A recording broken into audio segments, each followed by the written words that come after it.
Good morning, everyone, and welcome to the December 8 Talk. My name is Jennifer DeFalco. I'm the Senior Brand Manager at 8Wall, the leading web AR development platform which provides powerful tools so that you can create extraordinary web-based augmented reality content. And today I'm joined with our VP of Product, Tom Emrich, who's going to share a sneak peek of his 2021 augmented reality trends. But before we get started, just a quick update from 8Wall. With the latest iOS 14.3 update, it's now possible for 8Wall web AR experiences to work across all major iOS apps. This is really exciting news because it means that you can now share and discover web AR experiences on platforms such as Instagram, Snapchat, Facebook, LinkedIn, and more. I'm going to share a link in the chat so you'll be able to learn a little bit more about this. And now I'm going to pass it on over to Tom Emrich. Thanks, Jen. Hey, everybody. I am really excited today. I am giving you an exclusive sneak peek of my 21 AR trends for 2021. I've been publishing my annual trends post since 2014. It started with wearable tech predictions, and I've since focused that more on augmented reality. And I really do feel like this is a great way to reflect back on everything that's been happening in the AR space and listen for strong signals to really help us pick up on where we may be headed into next year. Now, 2020 was certainly an active and extremely unpredictable year for augmented reality. The pandemic has changed our lives completely, and in turn, it has accelerated and altered AR's adoption journey. As we head into a new year with the end of the pandemic in sight, the impact of this worldwide event on creating new habits, new relationships with technology, and new ways to work and live will remain. And so this shift, together with the AR advancements we are set to see next year, really sets 2021 up to be a milestone year in augmented reality. So last year, I published 20 trends for 2020, some of which included 2020 being a big year for the immersive web, which we're seeing firsthand here at 8Wall. Filters going beyond the face to the body, which we saw with an update to Snap Lens Studio, which introduced 2D body templates, and filters being used to showcase the future of fashion and beauty, which really rang true when L'Oreal launched its very first digital-only makeup line this year.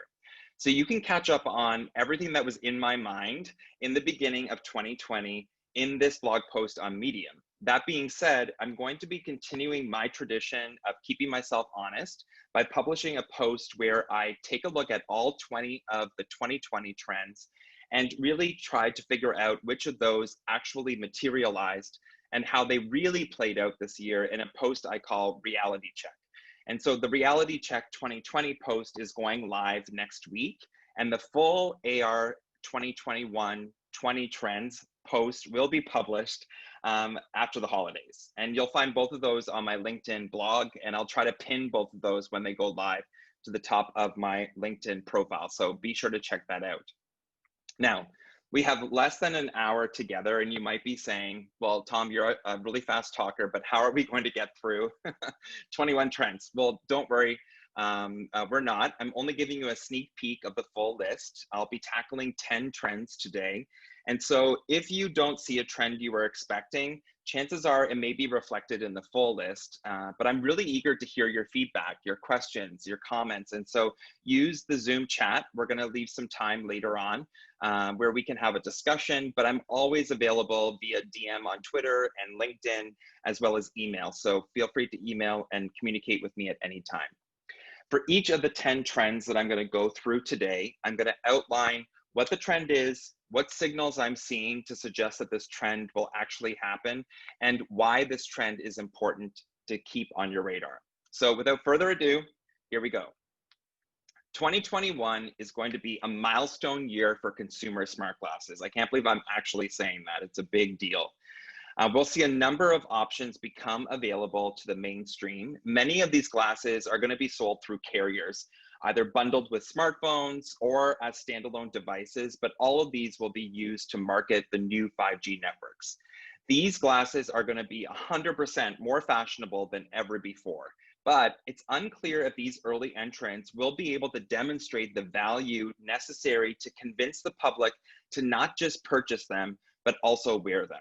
So I suspect that 2021 will be an important start for a new generation of consumer AR wearables, but it will not be the year that we will see significant adoption of this new device. And so do not let glasses distract you from the real consumer AR opportunity in 2021, which continues to lay in the hands of users or mobile AR. So what signals are we seeing? Well, this is actually a pretty safe trend, I would say, because we heard a couple of announcements this year of players that are going to be launching glasses in 2021. And provided there are no manufacturing setbacks, these should come to fruition. We've heard from Facebook with their new partnership with Ray-Ban. We've also heard Vuzix, a pioneer in the space, indicating that we'll see the evolution of the Blade, which is depicted here on the slide that you're seeing.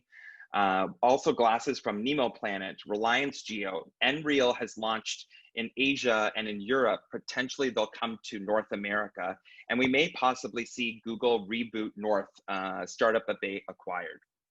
So why is this important? Well, the AR/VR industry has been chomping at the bit to get head-worn wearables on the faces of the masses, and it's because it's the holy grail of all-day, everyday augmented reality to provide a much more natural augmented reality experience.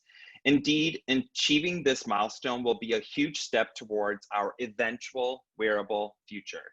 And while adoption of these devices may be slow, the big thing is that we will certainly gain some significant learnings on the go-to-market strategies, as well as gauging how ready the general public is for this type of device. The key takeaway here is that you should have head-worn wearables on your radar, but the device that everyone has in their hand, the smartphone, continues to get better and better and more powerful of an AR machine, and it has the reach and the scale that you need. And therefore, it should remain at the center and at the core of your AR business strategy. Now, while we think about AR, we immediately think about the camera as the sensor. While this is true, there are a brand new suite of spatial sensors which are powerful enough to sense the environment and be used to augment our experience of reality. This year, we saw LiDAR depth sensors. We saw spatially aware ultra-wideband radio waves, or UWB. And we saw spatial audio fueled by dynamic head tracking. And these all took center stage in tablets, smartphones, smart speakers, and hearables. And so now that we have a mix of devices that are equipped with these ingredients, 2021 will be the start of developers making use of these sensors to create augmented reality experiences that have a better understanding of our environment, including the people and things within it. And sound more real because it's using your head movements, as well as audio-only AR solutions, or what's known as augmented audio. We've already seen Snapchat demonstrate the use of LiDAR in a LiDAR lens for the iPhone 12 Pro and Pro Max launch, where tables and floors grew flowers and walls were covered with ivy vines. UWB, if you look up on YouTube, has been demonstrated in a couple of research videos where you can use UWB to attach and anchor augmented reality to people and objects. Spatial audio has been used by players like Bose to demonstrate audio-only AR experiences. So why is this important? Well, LiDAR not only makes AR feel more real, but it can be used to create scans of environments and objects, which can be used in augmented reality. A UWB-equipped device can detect their exact position relative to other devices in the space, which means you can create spatially aware experiences. And spatial audio enriches visual AR experiences to make them feel more real as the sound responds to the movement of your head. In addition, as hearables have much better traction in the market today as a wearable, augmented audio via hearables may be the very first wearable AR type that consumers adopt before smart glasses. That's important to note. Interestingly enough, non-camera sensors could also be key to collecting information about the user's environment in a manner which may seem more private to the end user. The QR code. So the QR code was invented in 1994, and since then, it has had a rocky road to user adoption, at least in North America. The global pandemic has ushered in a need for touchless interactions, forcing the QR code to be in vogue. And 2021 is the year of the QR code, and you will see them in everything from magazine pages to store windows, and also next year, favorite shows and album art in streaming apps and more. The consistent use of these codes will begin to create a new relationship between us, our smartphone, and the world, one where users will now expect to scan anything in the world and unlock something digital. This is key. So we're already starting to pick up on some signals. I'm sure you have gone to outdoor dining when you were able to and used a QR code as a touchless way to access menus in restaurants today. We're seeing on the WebAR side, QR codes be used in print and in broadcast to access web-based augmented reality. And QR codes can also be used for app discovery as well. Apple launched their QR code creator earlier this year. Now, it only takes 3 months to establish new long-lasting habits, and our new behavior with these QR codes for shopping, for restaurant dining has been much longer than this. And so I suspect that now more people are familiar with what a QR code is, and they now realize that their smartphone has everything that you need to be able to read that QR code because they have QR code readers built in.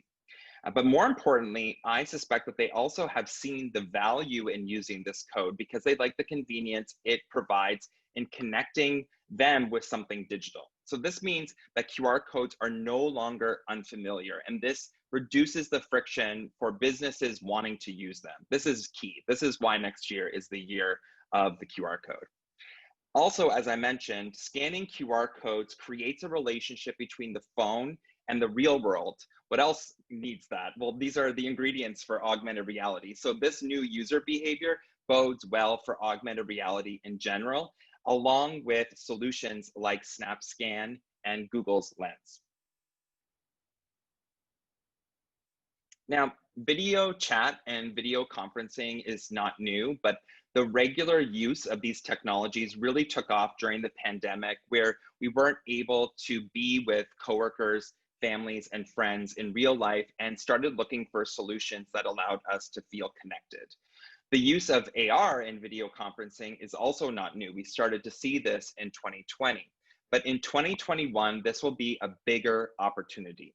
Next year, we'll introduce a new AR ecosystem built around video conferencing and the desktop webcam. This will include apps and effects for the major video conferencing platforms, which also work on mobile, as well as desktop webcam AR opportunities which exist outside of them. All of this will leverage the early learnings that we gained in 2020 as we relied on these tools, and also being built with the understanding that regular use of video chat is here to stay even post-pandemic. So we saw a number of signals that really reinforce that this trend is going to happen. And actually one of them occurred just this morning, so it made me feel even better about having this slide in this deck.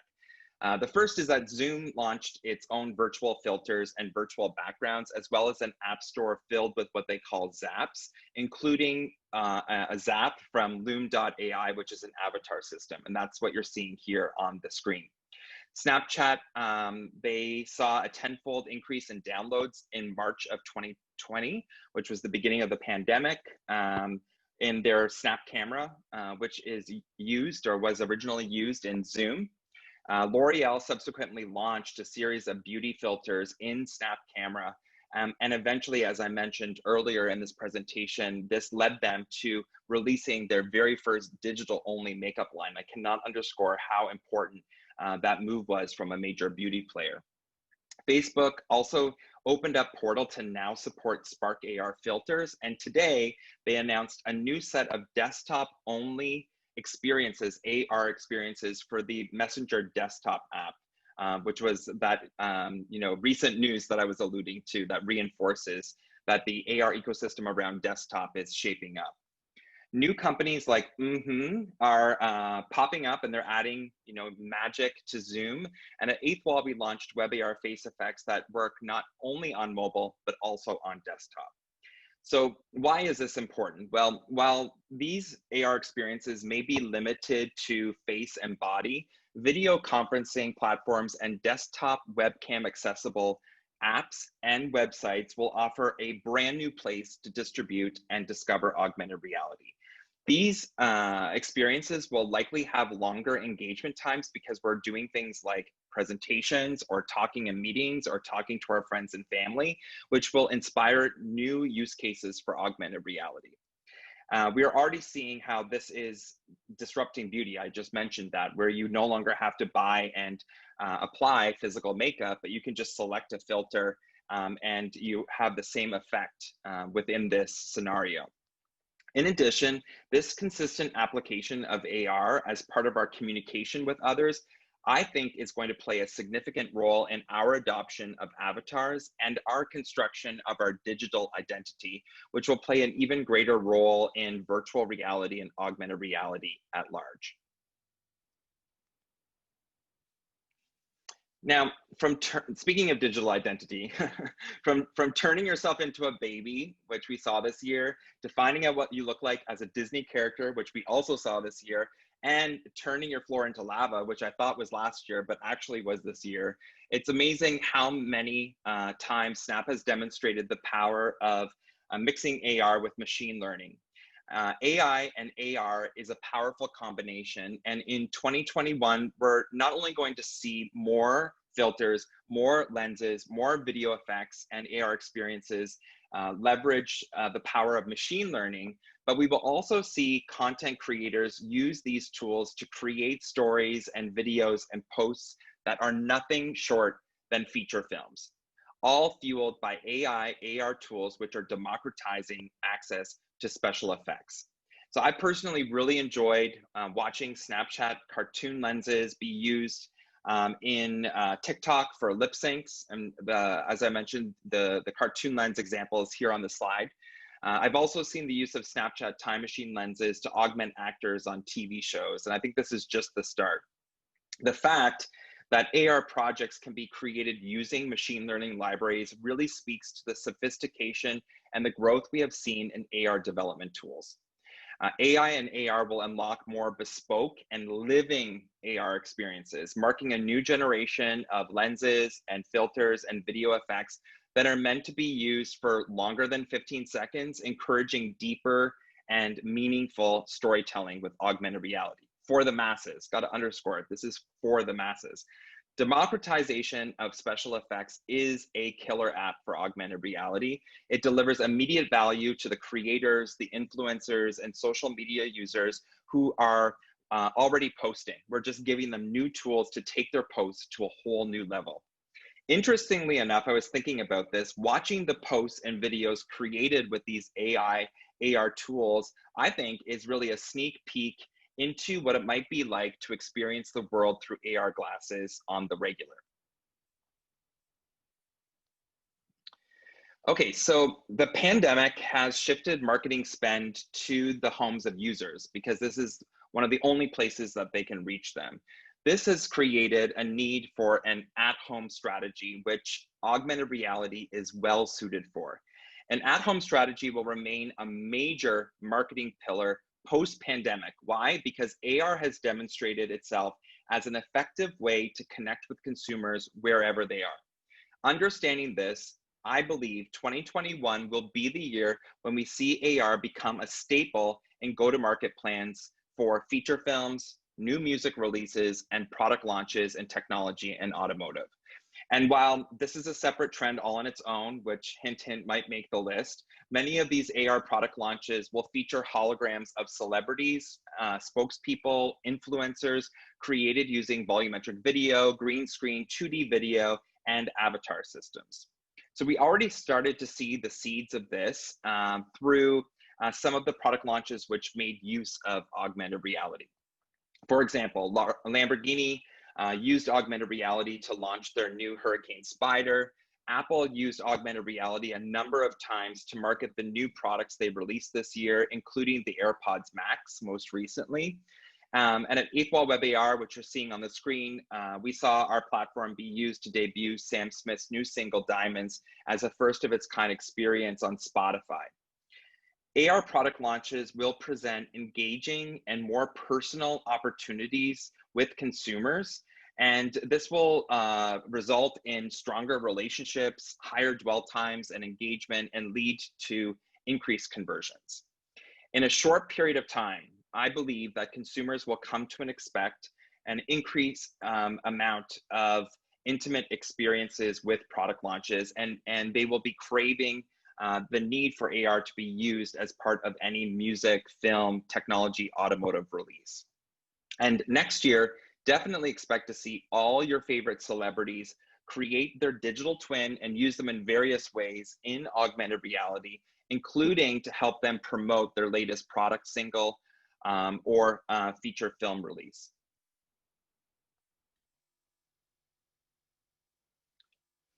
Speaking of at-home strategy, AR portals are a great way to teleport users to another place and bring the destination to you.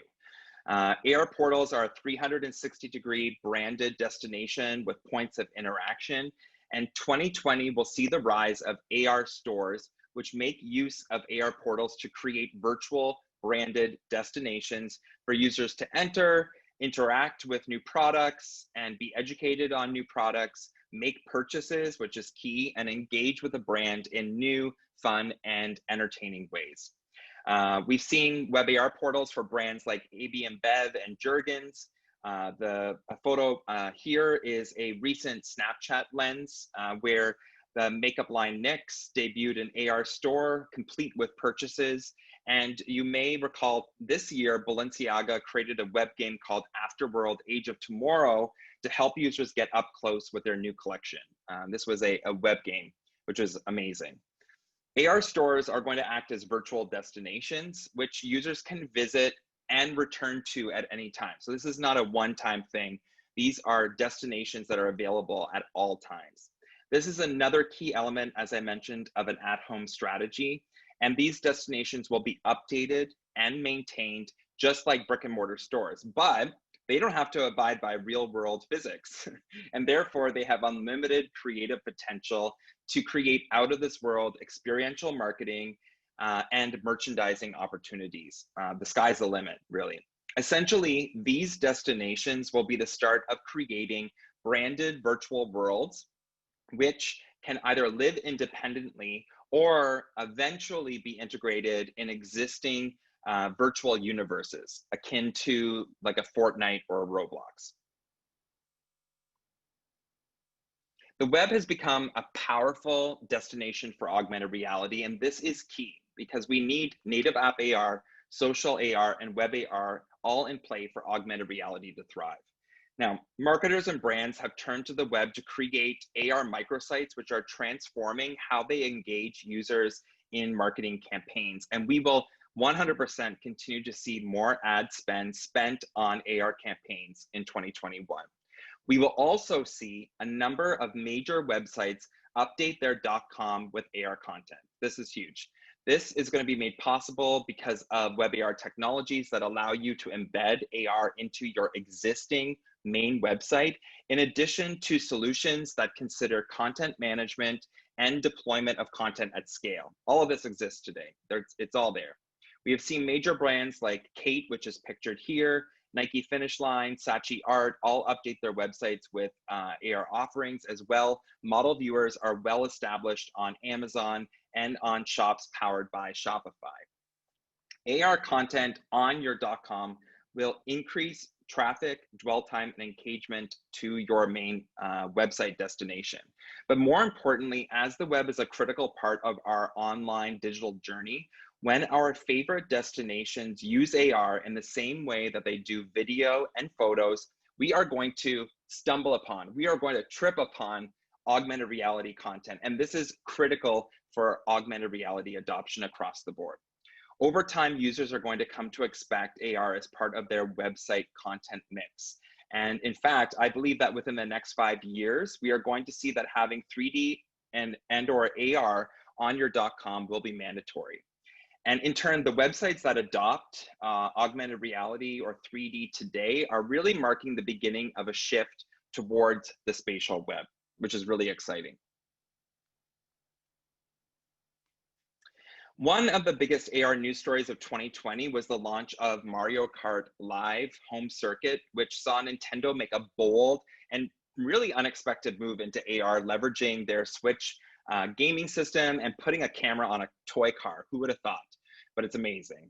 Mario Kart is just the start. 2021 will see a number of well-known toy brands and board game brands introduce AR to analog play.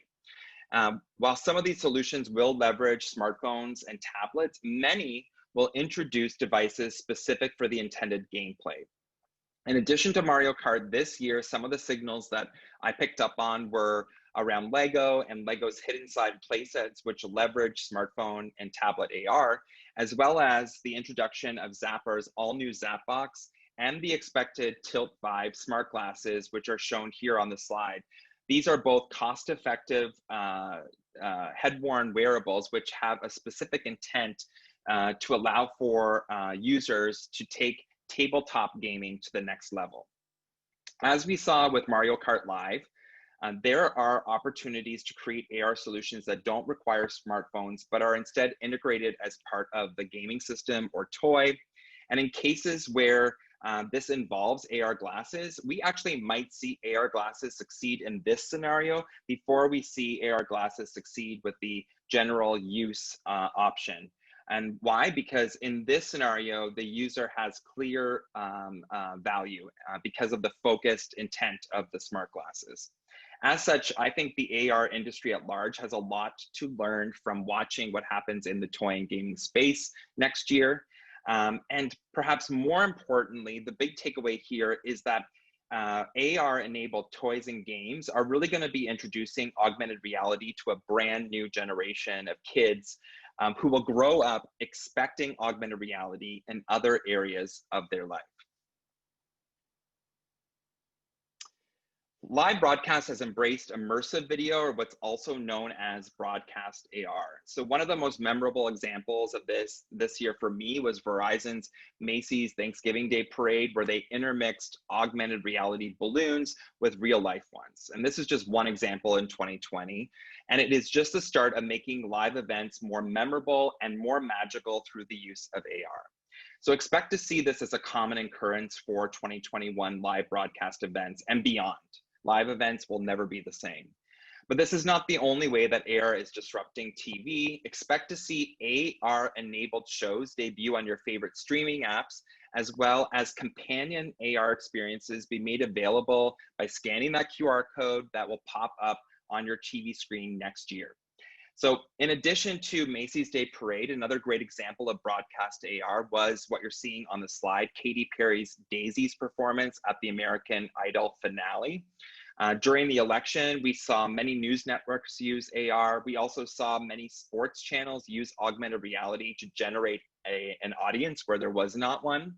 One of the most exciting news stories came from a startup called iCandy Lab, where their partnership with Red Bull TV launched an AR-enabled documentary where you scan the TV screen to deliver relevant AR content specific to the scene that you're on. And of course, there are rumors that Apple TV Plus content may have AR companions next year. So why is this important? Well, broadcast TV and streaming video has a massive reach, and therefore it is well positioned to help not just educate, but also dramatically grow the adoption of augmented reality. Combining AR and TV can transform the storytelling experience to a story living experience, augmenting a traditional medium, making it more engaging and less passive. But I think this is really the kicker. In addition, while we're waiting for us to wear glasses on a regular basis, we really can look to broadcast AR to show us what our experience would be like when we have a device that's altering our perception on a regular basis, where we no longer have a real moment anymore. We no longer have a digital moment anymore. We only have a marriage of the two.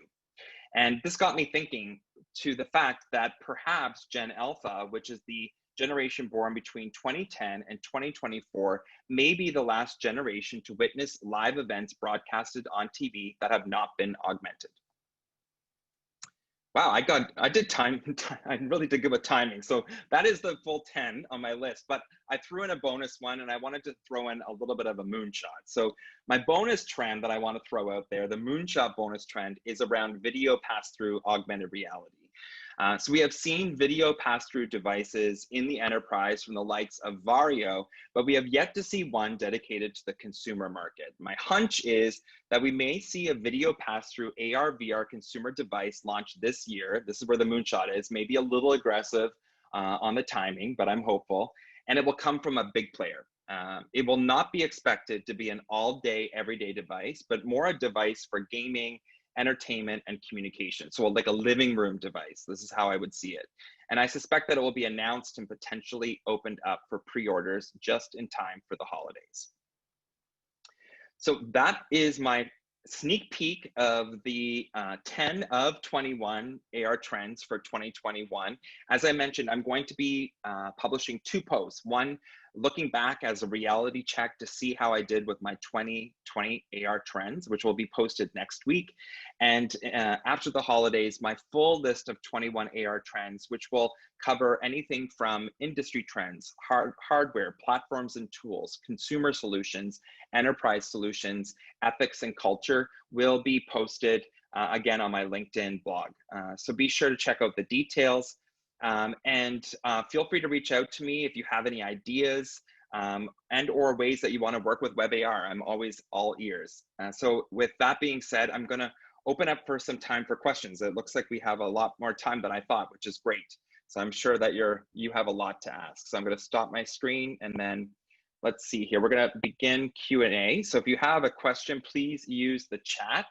And my colleague Jen is going to be feeding me the questions to ask, or to answer, I should say. So feel free to use the chat. I see we have a great number of people here, so thanks for listening. So the question is, can you comment on how you see the corporate community using AR with their internal or external communications around company initiatives and brand reputation? Corporate community using AR with their internal. So the question is around how to use augmented reality around corporate communications. What's really great about augmented reality is that it allows for you to take things in the real world and digitize it. And so if you have like brochures or reports you know, sales material that you're sending out or using at an event, you can use image target augmented reality to bring that to life and allow for maybe a hologram of your CEO to be able to speak about the mission and the value structure of your company, or some of your sales team to actually go through some of the value of the products that are within that package, or actually use CAD drawings and 3D models of the product to allow for your end users to get up close and personal with that, in addition to the materials that you provided. Not only does this bring to life, you know, 2D, you know, analog material, but it also will allow for you to understand how your audience is engaged with paper, essentially, which is something that is a blind spot without the use of augmented reality. So I hope that answers your question. For lightweight consumer glasses like Vuzix, what do you think will be the killer app? Oh, this is a good question. I think it really depends. So I'm talking about the consumer space. I do want to indicate that on the enterprise side, glasses have been in use for a number of years now, and especially Vuzix glasses, as well as glasses from Google Glass, HoloLens. But if we're looking at the consumer space, from a killer app perspective, I think one of the killer apps really ties back to what I mentioned as a killer app for AR, which is the democratization of special effects. I really do feel like one of the value adds for glasses is to be able to add magic to the world. And an immediate one that we're already familiar with is filters and lenses. And so if you had a pair of glasses that allowed for you to be able to see the world around you and see people, you know, with different hairstyles or makeup looks, essentially being able to see their digital identity, I think that is, from a consumer perspective, one of the values that they'll be looking for when they think about purchasing. Reading some more, Jen's really feeding me with a lot of questions. When AR glasses become commonplace, do you foresee advertising's bidding for AR space on the glasses? So this is an interesting question. Personally, I believe that we've had a lot of time with the digital world in a very safe sandbox, which has been, the desktop mobile experience. And if you remember way back in the 90s when the web really established itself, we had a lot of banner ads. There was that page that had like 1,000,000 pixels where you could actually buy ads on the page. And since then, I really do feel like we've learned how to have a balance between, engaging organic content and advertising opportunities, so much so that we're starting to see the weaving of the two, where focus on experience is the direction that advertising is going to. And so I personally feel like when we get to the point where we are wearing glasses on a regular basis, I hope and I don't suspect that we'll see banner ads popping up everywhere where we're going to have to wipe them away in order to get to our train or to the bank or to the shopping center. That being said, I remember having a really great conversation with a developer that was building a world for virtual reality, and how it was important to include advertising as part of that world, because in the real world, we have advertising everywhere. And so I think that healthy balance of making environments feel real and feel more, I guess, like familiar by leveraging places where advertising makes sense, and mixing in engaging advertising opportunities, branded opportunities that really bring delight and fun and value to your world is probably the direction that smart glass advertising will take. What have you seen in the automotive industry using AR as a marketing tool for small dealerships? So there is a lot of activity within augmented reality and automotive from a number of ways, but specific to sales and dealership, we've seen tablet augmented reality experiences allow for more inventory to be shown within the physical showroom, and that's kind of one of the magical functions of augmented reality, is to be able to extend the inventory of a physical space. And it's not just limited to automotive, but essentially you're able to place a car in real scale into the showroom, customize that car, go into the car to see the detail. And it really helps the user be able to understand what they may be buying. Of course, the same experience, going back to one of my trends of at-home strategy, allows for you to bring the dealership to your home. And so it's kind of like a two-way street. In addition, we're also seeing smart glasses and tablet augmented reality be used for mechanics and engineers in the maintenance of automobiles as well, helping them be able to pull up the necessary steps in a hands-free way, perhaps, to be able to work through what they need to do in order to service vehicles.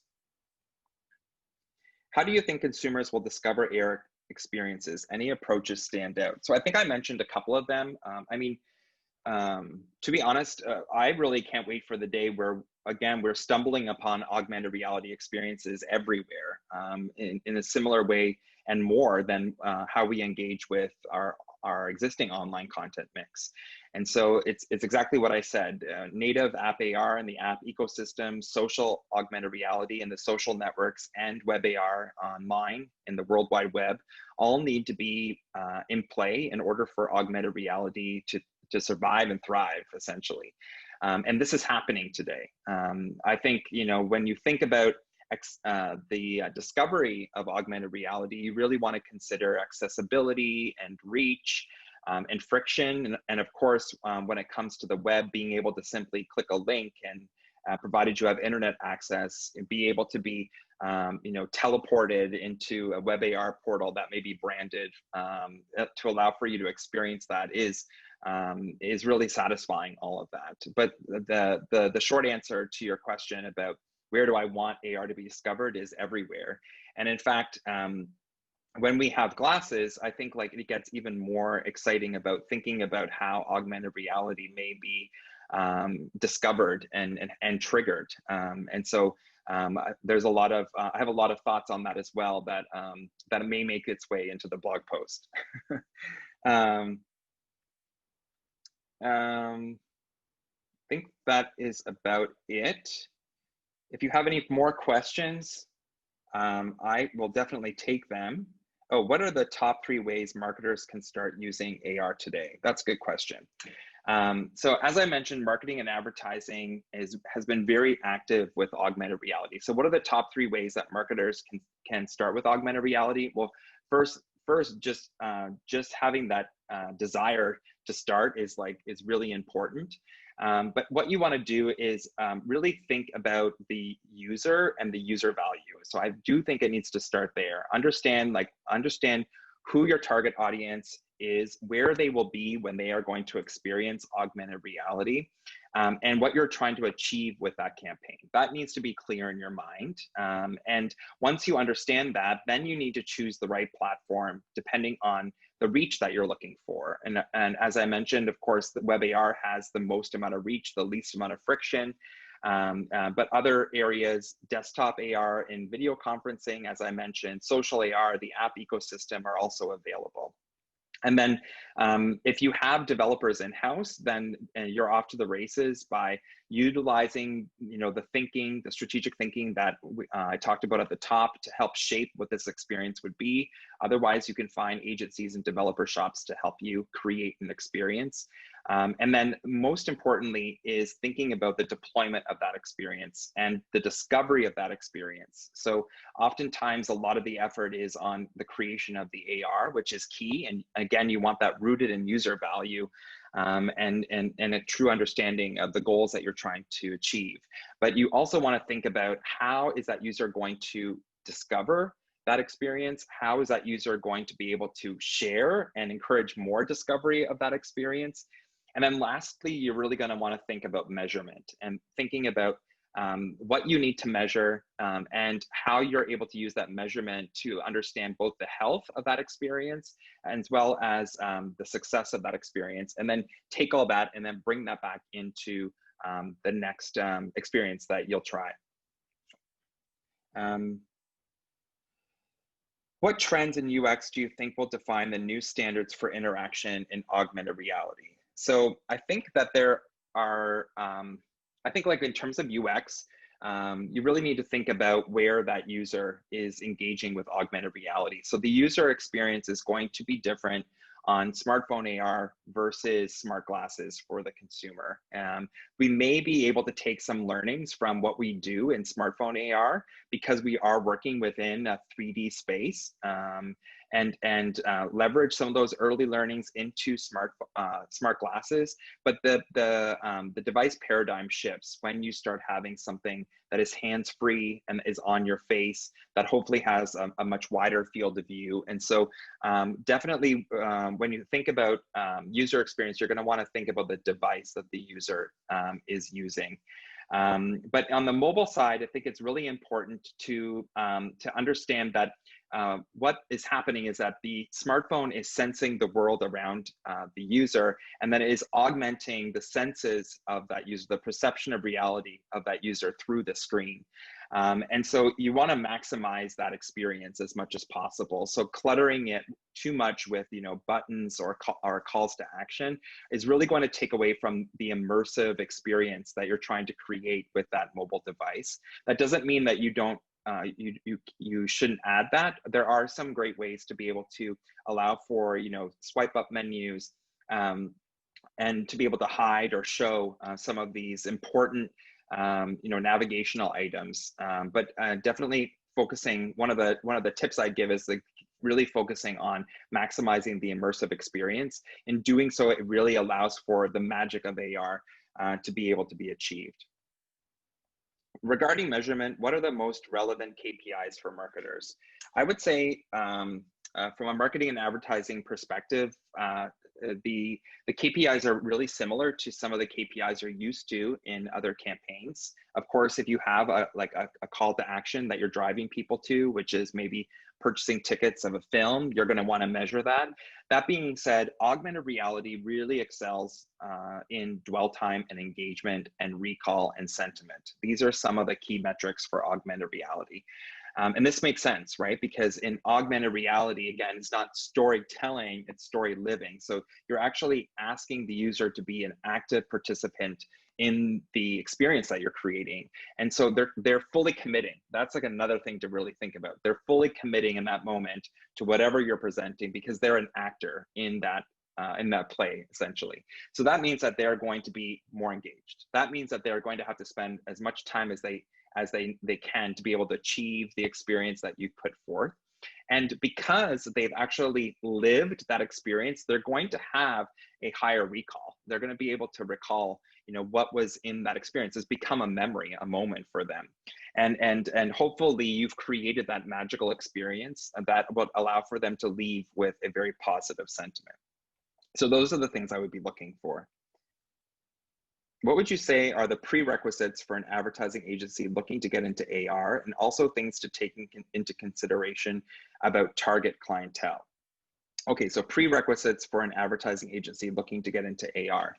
I think the prerequisites are, I would definitely make sure that your team has an understanding of the opportunities and platforms that are out there for augmented reality today. As I mentioned, the core of your strategy should be wholly focused on mobile AR. And so those mobile AR platforms, web AR, social AR, native app AR are available to you. You want to make it, if you don't, again, have the talent in-house, you're going to need to find a partner that would allow for these experiences to be created. So that's another thing that you're going to want to look for.